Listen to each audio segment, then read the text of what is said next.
Good afternoon. Thank you for joining us today.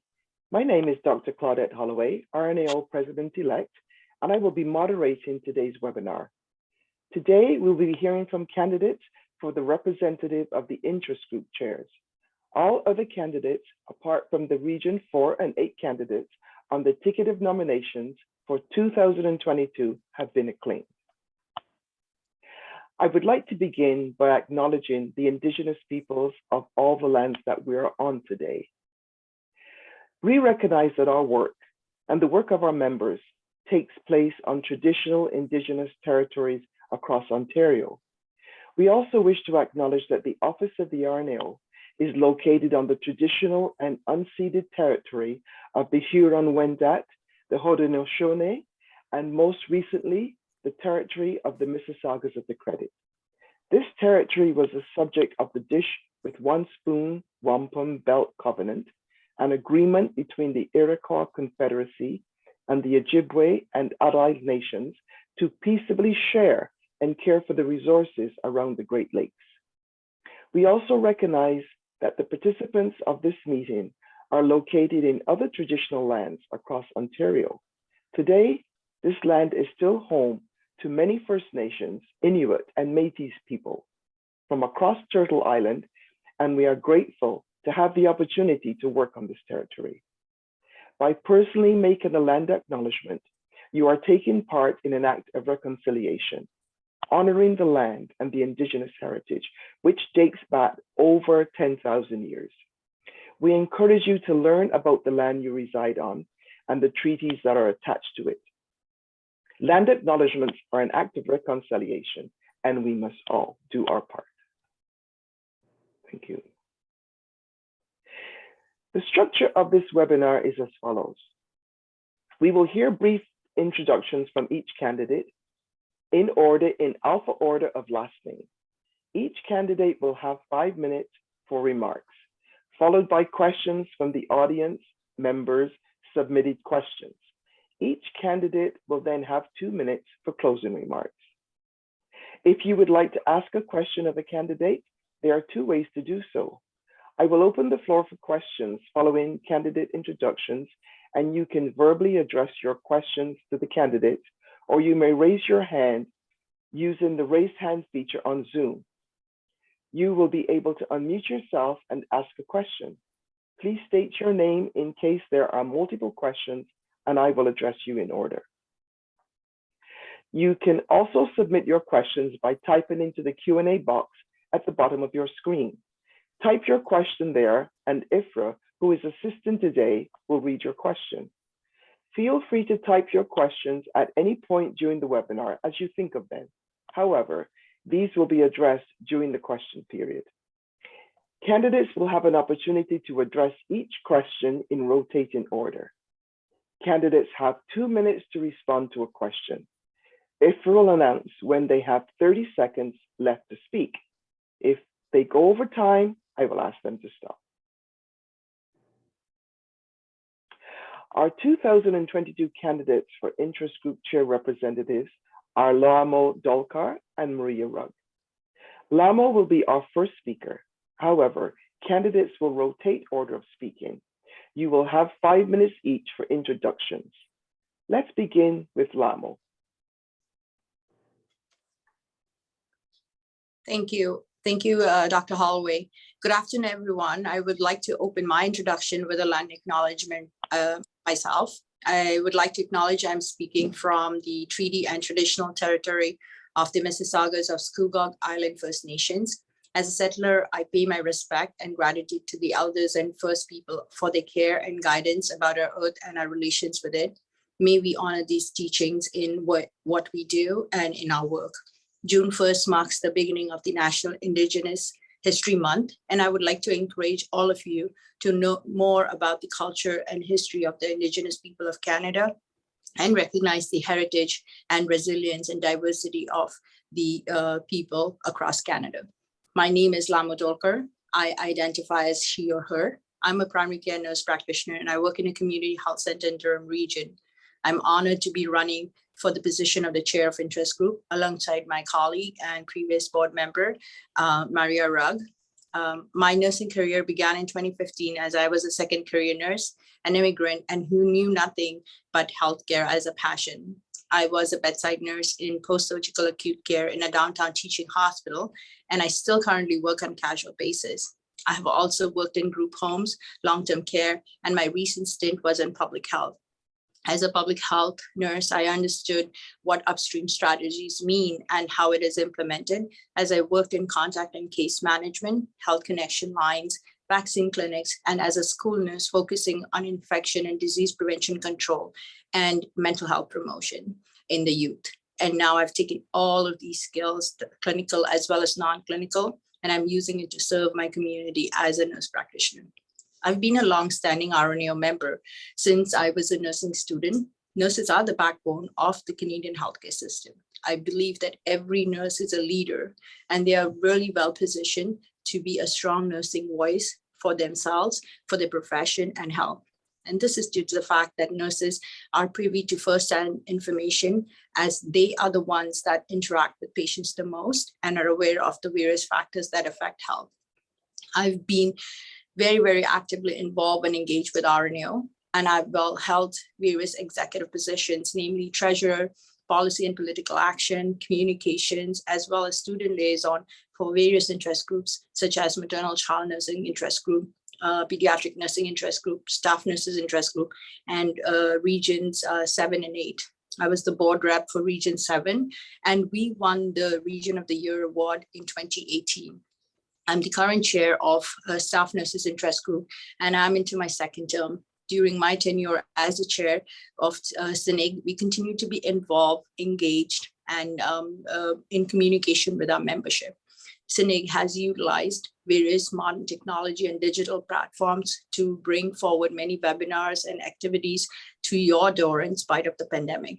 I have also served on the Provincial Resolutions Committee in the past, and I have participated, organized, and led many events for the interest groups and regions, such as Queen's Park on the Road, Take Your MPP Tour, all candidates meeting and debate. I have always endeavored to bring the nursing voice to the table, represent my profession, and advocate for nursing and for health for all. We have currently 33 nursing interest groups for the province that represents nurses from various levels of career, such as the Retired Nurses Interest Group, or areas of practice, such as Gerontological Nurses Interest Group, Occupational Health Group Interest Group, education, such as Internationally Educated Nurses Interest Group, Provincial Educated Nurse Interest Group. Ifra, is that time?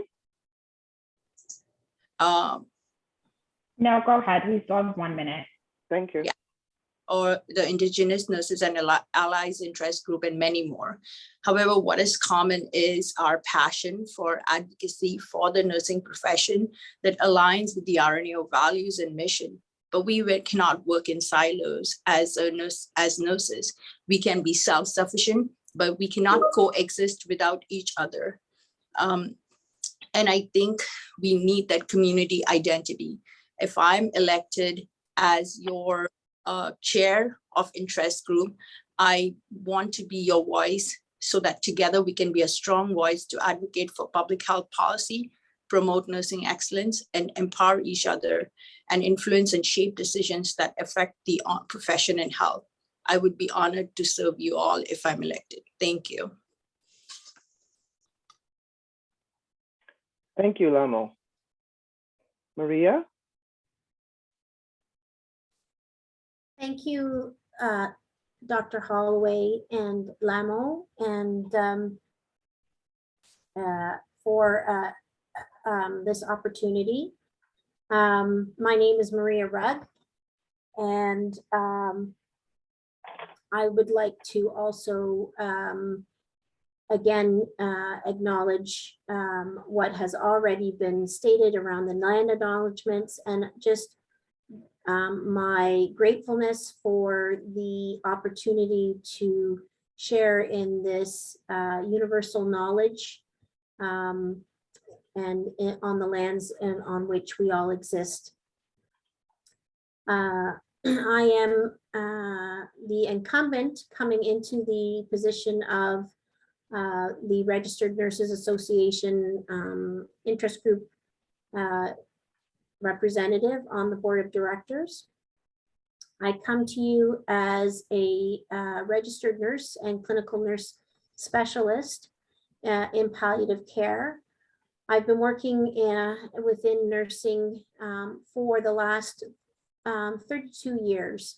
And I have had the honor and pleasure of being part of the Registered Nurses Association as a student, as a working registered nurse, and also as a nurse practitioner and clinical nurse specialist.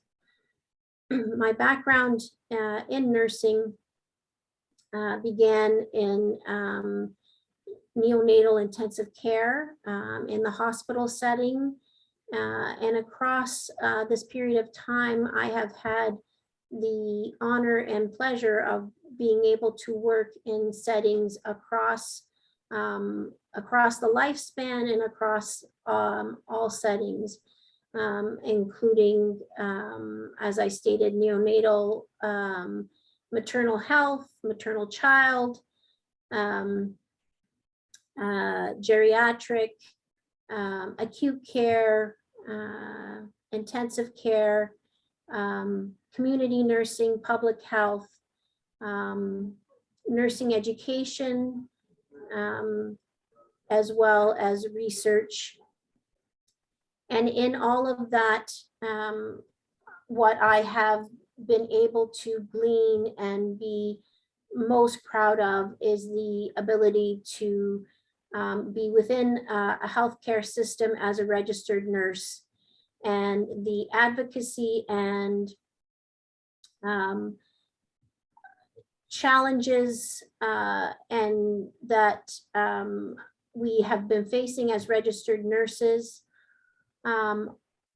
within the healthcare system. We continue to be bolstered and supported through the Registered Nurses Association of Ontario. And membership within this organization has really given me the strength and the courage and the ability to really speak up for healthcare of all Ontarians. In coming to you as the incumbent, I have had the pleasure of being on the board within this position for the last 3 years, and being on the Registered Nurses Association board over the last 10 years in a variety of positions. And what I have found to be most interesting with regards to this position in particular is the opportunity as representing all the interest groups, 33, as Lamo had mentioned. We have a strong voice at the table within the province, representing many diverse healthcare interests. And some of the work that we have accomplished over the last 3 years, the mentorship program, as well as the self-care program, we have been able to move forward many of the interest groups, as well as continuing to help bolster your different interests within the healthcare system. And I would be very honored to continue to represent you and to continue to bring forward all the various issues that you continue to represent across your interests. Thank you, Maria. I believe time is up. Thank you. Thank you, Ifra, for keeping the clock. So now we have moderator questions.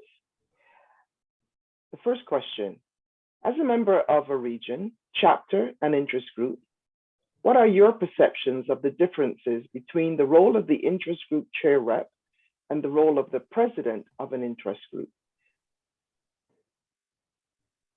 We will begin with Maria, followed by Lamo, 2 minutes each to respond. Thank you, Claudette. As I reflected on this question, I think what I perceive as the differences are really similarities and just different enactments of the role. As the interest group chair rep on the board of directors, I believe that our role really is to look at interest groups as a whole and to be balancing the needs of the interest group and its membership at the board to try to forward bolstering interest groups overall, their strength as their voices are being heard at the table, and trying to build consensus and some standardization in terms of how they are working. In terms of the role of the president of the interest group, it's really about bringing forward in terms of the members of that interest group, trying to provide some cohesiveness and representation for that interest group to the board, and really focusing in on their members' concerns as they represent their interest group in particular. So the roles are similar in that they're looking at the bigger picture, but the interest group chair position is really looking at all the interest groups, whereas the president is really focused on the members of their individual interest group and bringing those voices to the table. Thank you. Thanks, Maria. Lamo? Hi, thank you. So the question is, because I am currently in the role of the president of the interest group, I can really talk about it, that I am the president of the interest group is the one that is responsible for creating, for the engagement of membership, for creating something along with the executive team, some events, webinars, activities that learning opportunities, so that membership can be engaged, membership of the interest group can be engaged. They can be provided social networking platforms where they can connect with each other to enhance their professional development journey. And I would also like to add that as the chair of the interest group, we have collaborated with other regions and with other interest groups and combined together. But my role, or the president of the interest group role, would be mostly local, while the interest group chair is more like a liaison between the board, the board members, and the chapter or the president of the interest group. I think the interest group chair rep are more responsible for getting the perspective from the interest group and then bringing it forward and representing it at the board level. They can be like a clear liaison and also try to see that the policies are implemented in the right way. They can highlight the achievements of the various interest groups that they are communicating, and provide support for them to thrive and engage membership. Thank you. Thank you, Amo. Our next question is, RNAO promotes diversity and individual worth among its RN, NP, and nursing student membership. With the increase of racism, discrimination, and violence, how will you support RNAO in addressing anti-Black, anti-Asian, anti-Indigenous racism and discrimination against gender, sexual orientation, and religion in Ontario. We'll start with Lamo, then move on to Maria. Okay, thank you. I think this is a very pertinent issue that's happening right now. Much as we are in 2022 and much as we would think that humanity has evolved, we have not apparently, because systemic racism and individual racism is ingrained in how we interact, how we think, how we behave, and in our policies. A lot has been done, and there are lots of changes at various levels, at leadership, and people are addressing it, but I guess people are still scared to talk about it. So we are a settler colonial state of Canada, but we are still struggling to talk about racism. I think what I would suggest is lead by examples. So I participate in learning circles. I participate in awareness, racism awareness talks, where I can get more comfortable to talk about racism and how it exists, visible racism and invisible racism, again, and discrimination against gender and religion, xenophobia, Islamophobia. These are all prominent things, and this is all due to lack of education and awareness. So I think we should reflect all on ourselves. Self-reflection is really important. We have to learn from our mistakes, what are misnomers. We have to be curious. We have to ask. And that comes from a good intention by asking where we are at that point and encouraging other people to enter the conversation. Education is key. I would really like, if I was elected as chair, to create an alliance between the Black Nurses Leading Change group and the Indigenous and Allies Nursing Interest group to create an event or opportunities for other interest groups to participate and have that conversation, because they would be leaders in that. And then I really think representation is key. We need to have representation, and that's how it is going to be my strategy. Thank you. Thanks, Lamo. Maria? Thank you for a great reflection, Lamo, and an excellent question, Dr. Holloway. I think where I come from this in terms of supporting RNAO is really a place of humble recognition, and the idea of allyship. RNAO has really provided an opportunity for me to engage in an intense amount of self-reflection.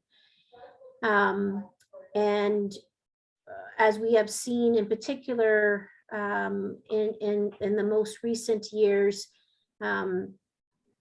the anti-Black, anti-Asian, anti-Indigenous racism and discrimination against gender, sexual orientation, and religion have seen an historic rise, in particular in Ontario. And what I have been really pleasure in being able to do is really reflect on what is the role of allyship. And certainly RNAO has done an excellent job in providing me the tools to recognize and to begin to develop that allyship. As present chair of the interest group, representative on the board, we have worked very hard together with our interest groups, in particular with our Black Nurses Interest Group and our Indigenous Interest Group, to really build that allyship and to work towards that idea of working together to open up conversations and really provide a space for everyone through education, research, and engagement. Thank you. Thank you. I know it's these questions are complex, and thank you for doing your best to stick to the time. We now have member questions from members that were submitted, and that only goes to show how interested our membership is in hearing your thoughts. The first question, we have 4, and the first one is, what would your learning goals be as an RNAO Board of Director member? And we'll begin with Maria. Thank you, Claudette. Yeah, and it is very exciting to have questions from our members. I believe my learning goal would build upon what we were just discussing around the idea of allyship. And certainly as being having been a board of director member in a variety of different roles, some of what my learning goal would be going forward was just to be able to better understand how to engage in allyship and how to really develop a fully engaged allyship role amongst the interest groups. And further to that, I think one of the other things that more learning goal would be to how to build more collaborative alliances amongst the regions and the interest groups amongst the board, and how to better, how we can better serve collaborations and engagement between the interest groups and the regions. I think those would be my 2 big learning goals at this point, in going forward. If I were to become continue on within the board of directors in this role. Thank you. Thank you, Maria.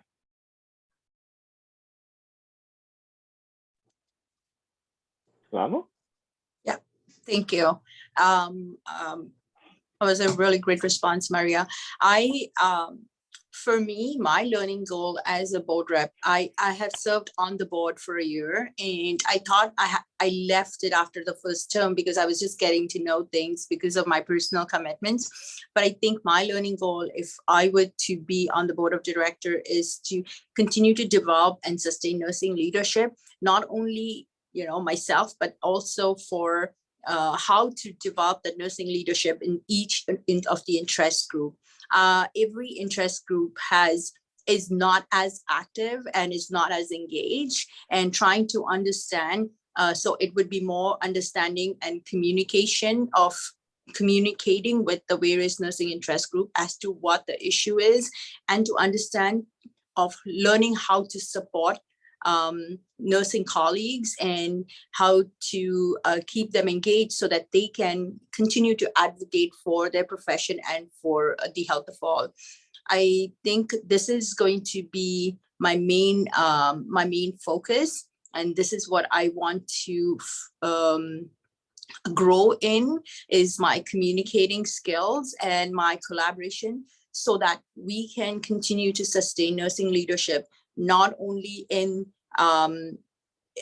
the group itself, but in every nurse, so that they are empowered to come out and advocate and speak for themselves. My second learning goal is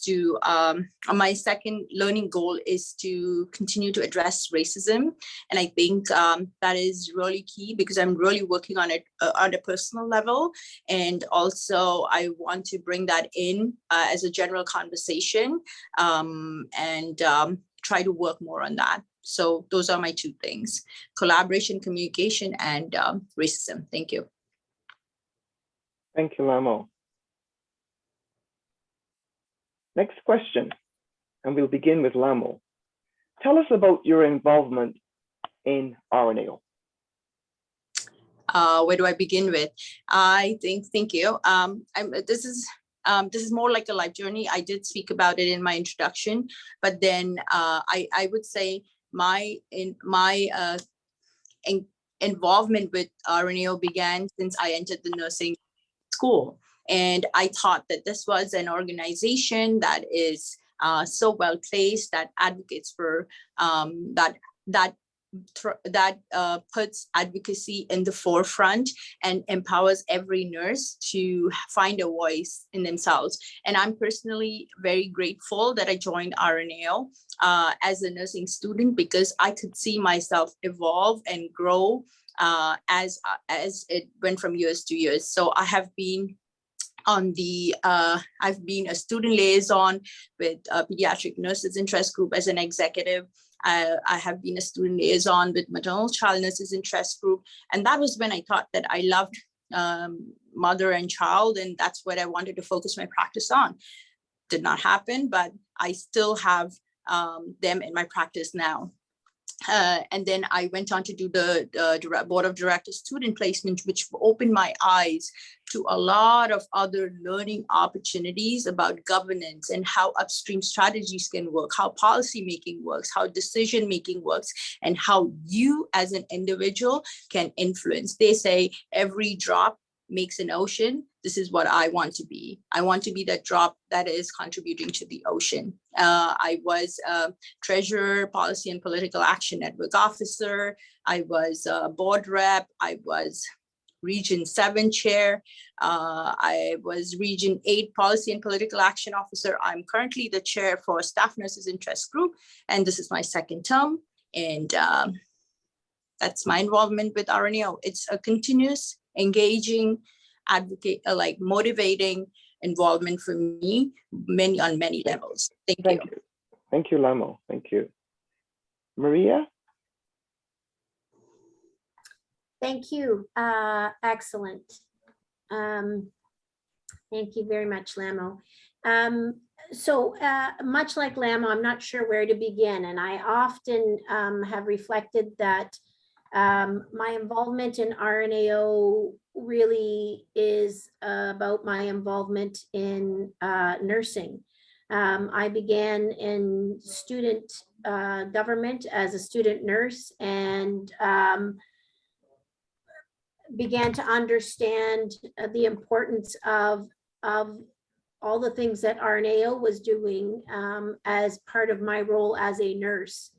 So in terms of, I would say that my involvement with RNAO began as I became and was becoming a nurse. So as a nursing student, I participated as a member at a variety of RNAO conferences. And as I grew within my nursing practice, I was a member of a variety of different interest groups and regions. Excuse me. Region 7 in particular, as I began my career.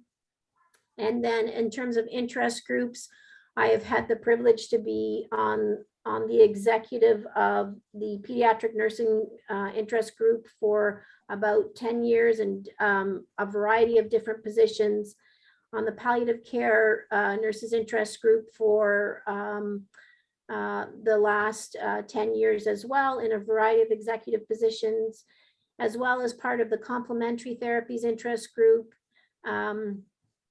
And then Staff Nurses Interest Group. And in the most recent past, part of the Indigenous Nurses Group as well. Thank you, Maria. And because we only have 2 candidates, it's hard because you're having to talk all the time. I want to give you just a minute to get a little drink of water. You're doing really well, both of you. So I just want to give you a chance if you want to take a sip of water before we go into the next question.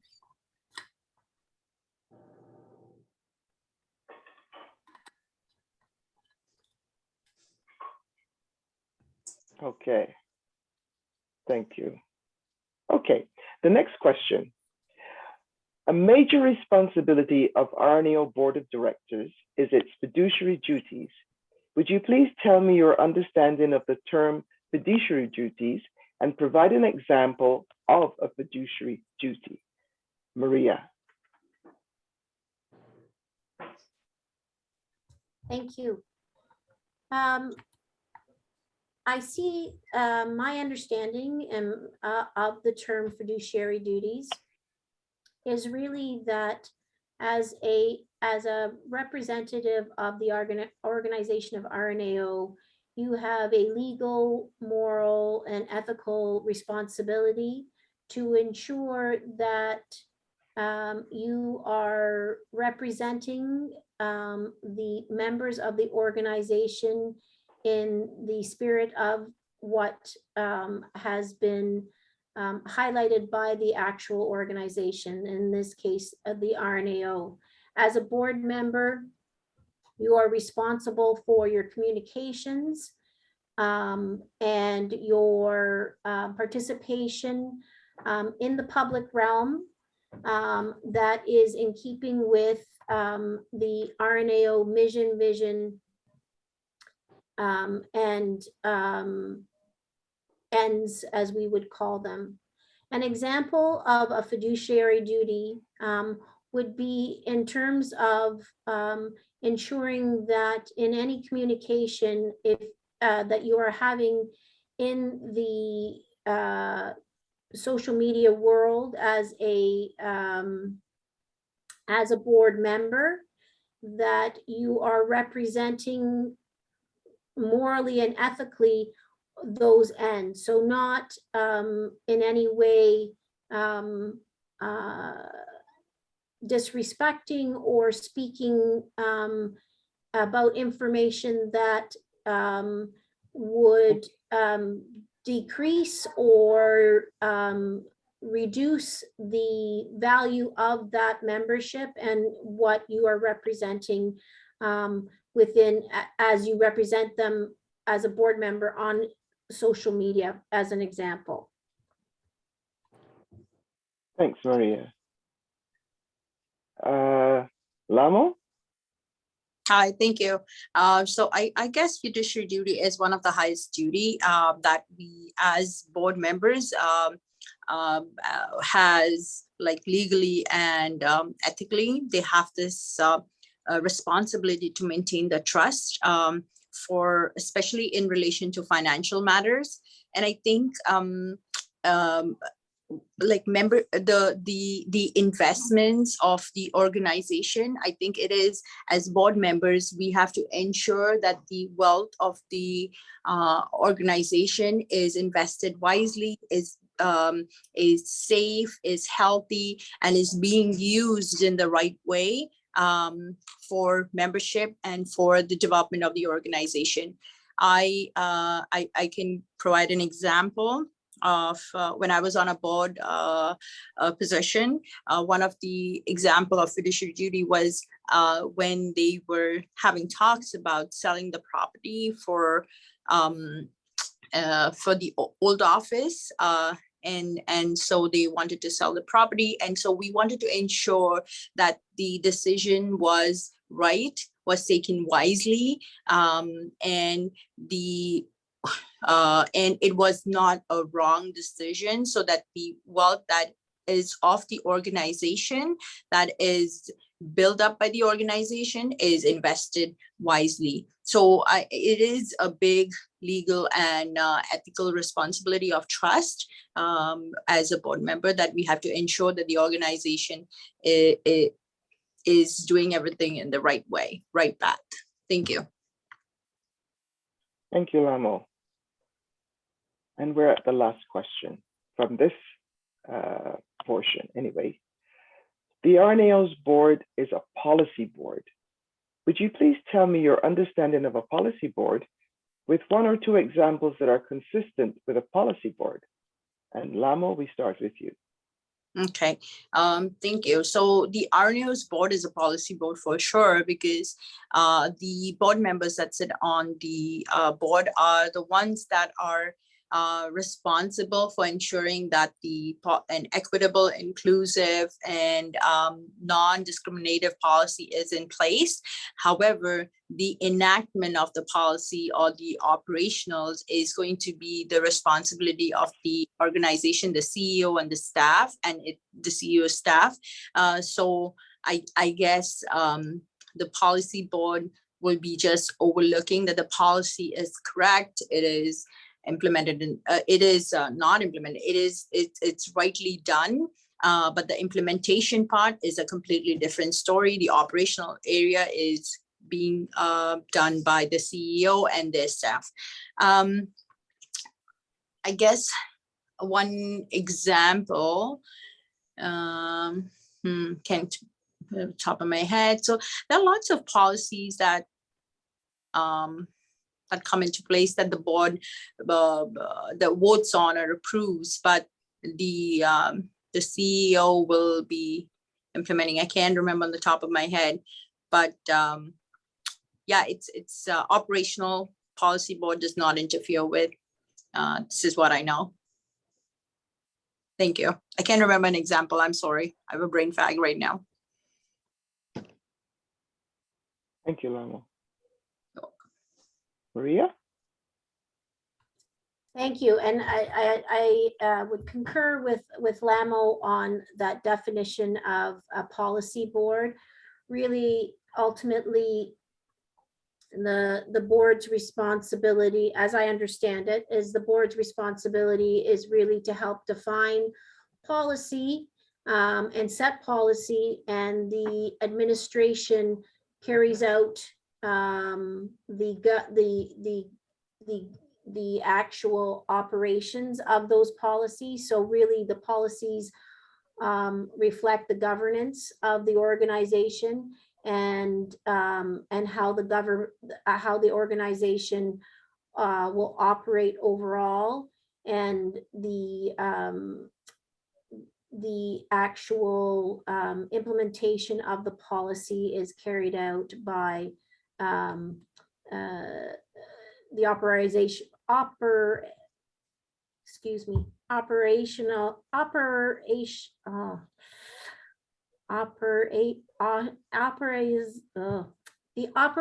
of the policy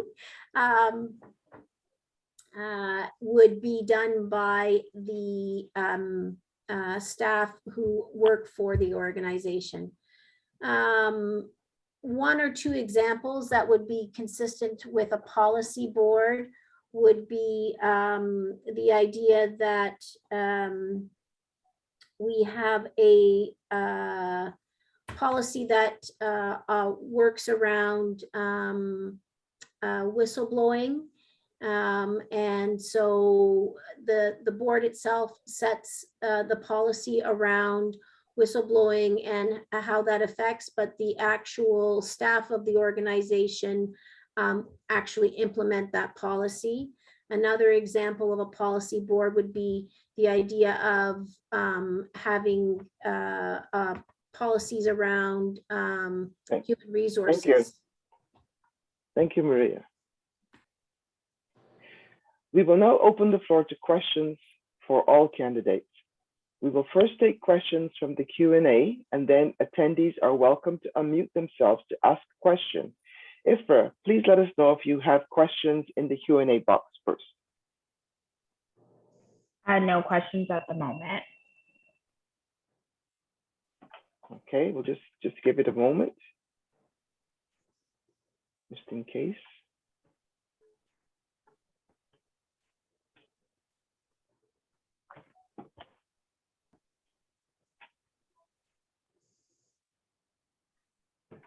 Anything coming in, Ifra? No questions. No, thank you. Both candidates have done very well with 4 questions as well as the moderator questions.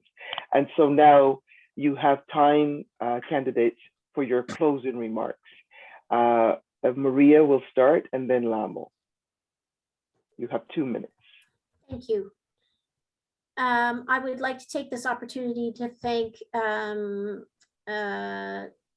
Dr. Holloway, Ifra, Lamo, and everyone at RNAO for the opportunity to be able to be part of this election process.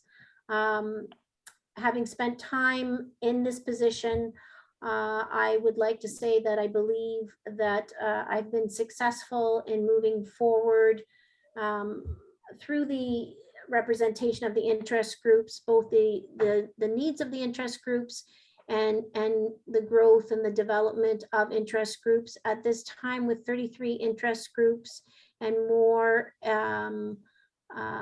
interest in developing more interest groups, I think I would really welcome the opportunity and be very grateful to continue on in this role, and being able to continue with RNAO on the board level.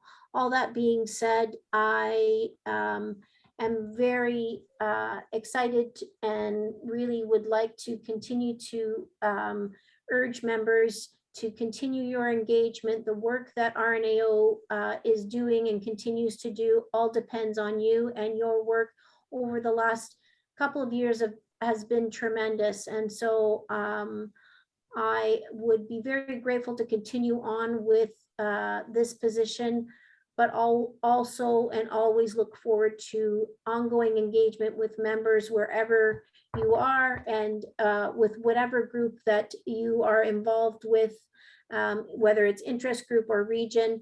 And I would like to thank you all for the opportunity and express my gratitude in this ongoing support of this organization. Thank you. Thank you, Maria. Lamo? Thank you. I would really like to thank first and foremost Dr. Holloway, Ifra, and the team that is responsible for setting up this webinar. I would like to thank the members who will listen on to this webinar or who are listening on to this webinar, that they've taken some time out and invested themselves in understanding the candidates for the webinar.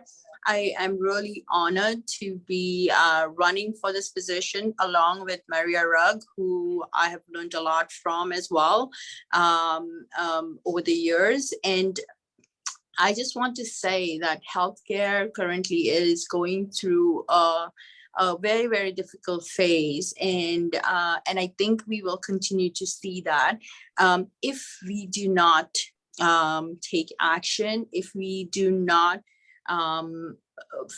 speak out for the profession, and if we do not continue to advocate for our patients, their families, and for nursing in general.